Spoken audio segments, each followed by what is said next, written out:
13조 하나님의 섭리. 13조 하나님의 섭리는 78일차를 참고해 주시기 바랍니다.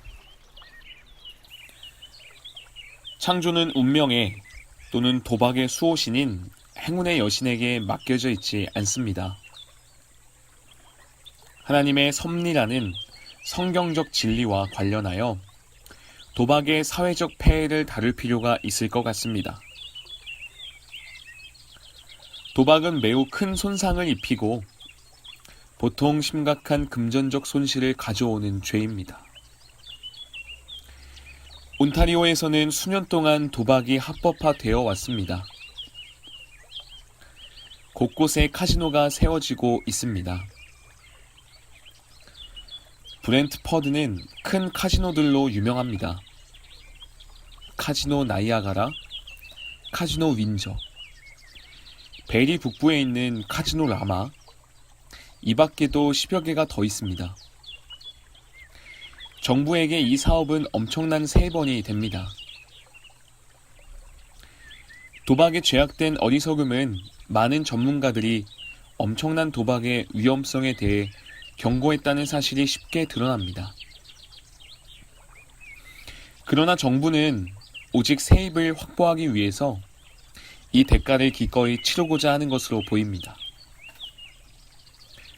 부를 얻기 위해 도박을 의지하는 것은 하나님께서 우리의 삶을 돌보신다는 사실을 부정하는 것이고 심지어는 거부하는 것입니다. 그리스도인들은 복권을 사거나 카지노에 가거나 슬롯 머신 등의 전자 도박 게임을 해서는 안 됩니다. 복권은 항상 빠르고 쉽게 부자가 되라고 유혹합니다.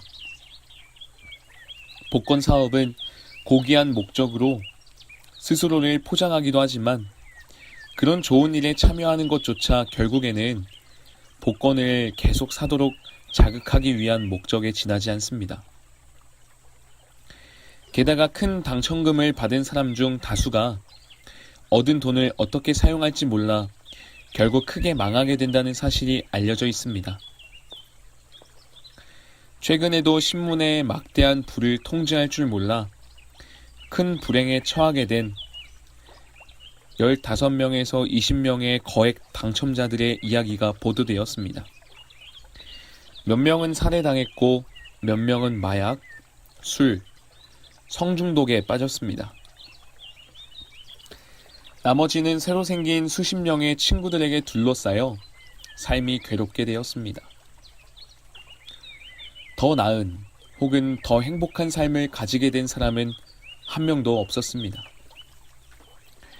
그렇다면 이렇게 도박이 널리 퍼지게 된 것이 말세의 신호라고 할 수 있을까요? 그렇지는 않습니다.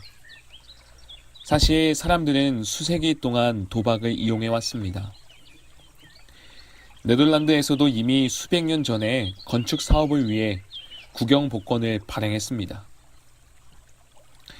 어떤 형태를 취하든지 간에 도박은 항상 탐욕을 부추기고 하나님의 돌보심을 부정합니다.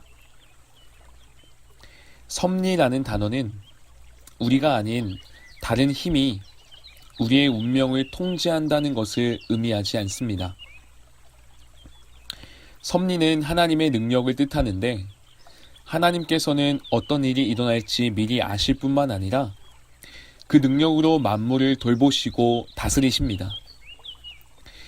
벨직 신앙 고백서가 말하듯 하나님께서는 그분의 거룩하신 뜻에 따라 만물을 다스리고 통치하셔서 하나님의 정하심 없이 이 세상에서 일어나는 일은 하나도 없습니다.